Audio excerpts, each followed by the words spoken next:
Imagine être belle et avoir des notes parfaites à tous tes examens. Le film commence avec une fille appelée Sayaka, racontant qu'elle n'a plus d'amis à l'école parce que tout le monde se moque d'elle. Elle n'en a jamais parlé à son père, car il ne prête attention qu'à son frère Ryuta. Son père veut que son fils devienne une star du baseball. Un jour, à l'école, l'un de ses camarades lui lance une balle. Après l'incident, le directeur dit à la mère de Sayaka que le mieux serait de changer sa fille d'école, car les professeurs affirment qu'elle ne fait plus attention en classe et qu'elle échoue toujours à ses examens. Sa mère demande qu'on lui donne une autre chance, mais le directeur refuse. En rentrant à la maison, elle voit passer des étudiantes portant un uniforme qui plaît beaucoup à Sayaka. Sa mère décide alors de l'inscrire dans cette école.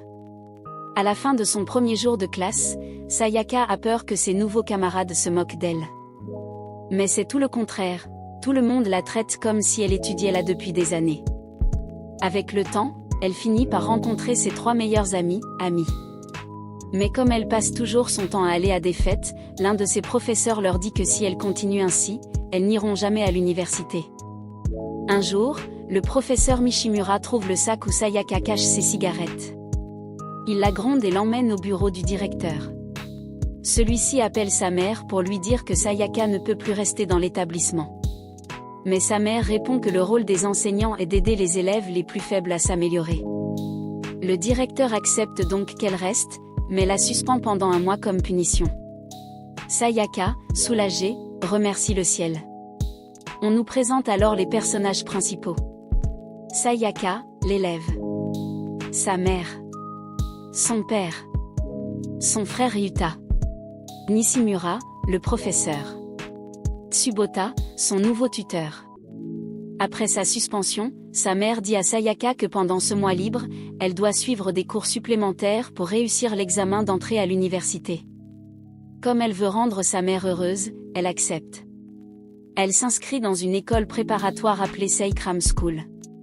Son nouveau tuteur, Tsubota, est surpris en la voyant, car il la trouve très jolie.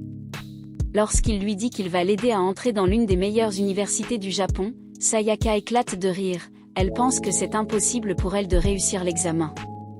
Le professeur décide alors de lui faire passer un test pour évaluer son niveau dans chaque matière. Après avoir répondu aux questions, il se rend compte que la situation est critique, elle a obtenu 0.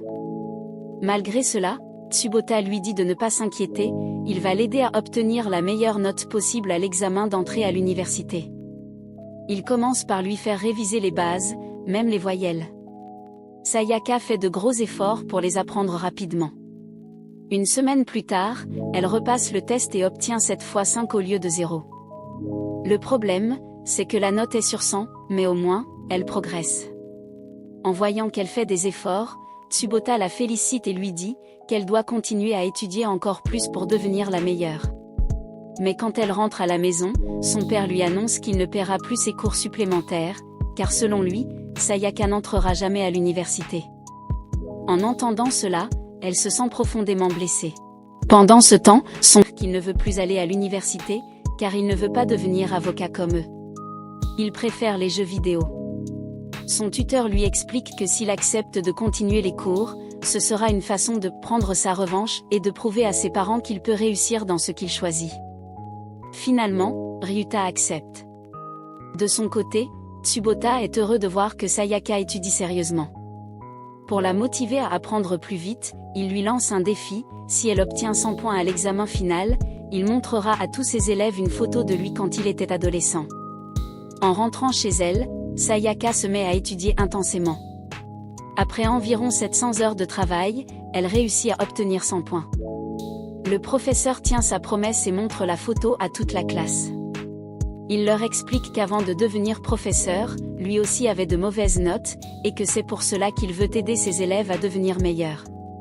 De retour à son ancien lycée, Sayaka se reteint les cheveux en brun et annonce au professeur Nishimura qu'elle étudie pour entrer à l'université. Mais il se moque d'elle et lui dit d'arrêter de rêver, car cela n'arrivera jamais. Plus tard, Ryuta et Sayaka partent à leur cours supplémentaire. En chemin, ils aperçoivent Nishimura en train de discuter avec Tsubota dans un restaurant. Curieux, ils entrent discrètement pour écouter. Tsubota dit à Nishimura que Sayaka est l'une de ses meilleures élèves et qu'il est certain qu'elle réussira à entrer à l'université. En entendant cela, Sayaka se met à pleurer, c'est la première fois que quelqu'un se dit fier d'elle. Le lendemain, Tsubota dit à la mère de Sayaka qu'il est impressionné par ses progrès et la vitesse à laquelle elle apprend. Mais comme l'examen approche à grands pas, université, le professeur lui dit que Sayaka devra suivre 5 cours supplémentaires. Sa mère accepte et utilise toutes ses économies pour payer l'école préparatoire. Plusieurs mois plus tard, on voit que Sayaka est devenue l'une des meilleures élèves grâce à tous ses efforts. Mais elle étudie tellement qu'elle dort à peine. Un jour, elle s'endort en classe.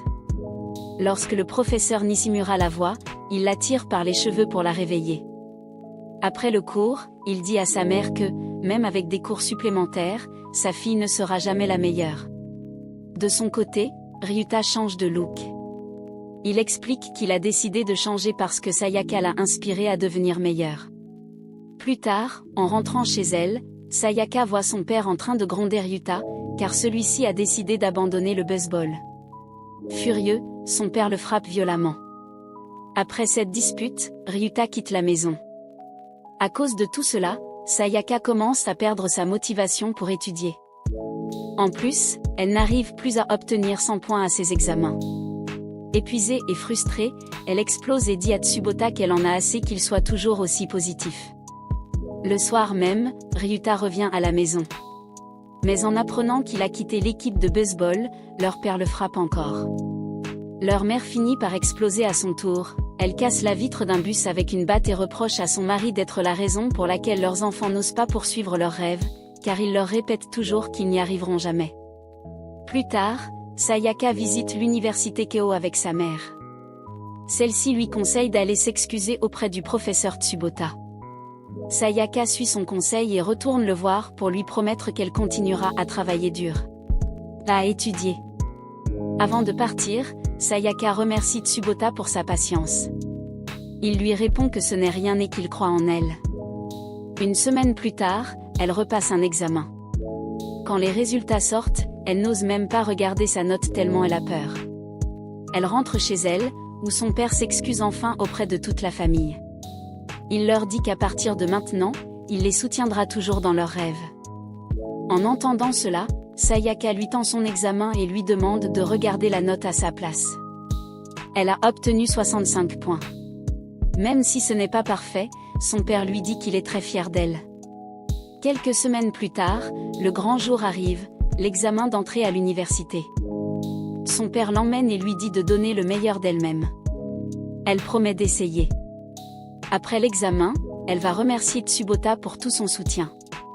Elle lui demande de signer son dictionnaire afin de se souvenir de lui chaque fois qu'elle étudiera. Mais lorsqu'elle consulte les résultats, elle découvre qu'elle n'a pas été admise. Dévastée, elle appelle Tsubota pour lui dire qu'elle a échoué. Trouvant cela étrange, il lui conseille de demander une vérification de sa copie. Après réévaluation, elle découvre qu'elle a finalement été admise.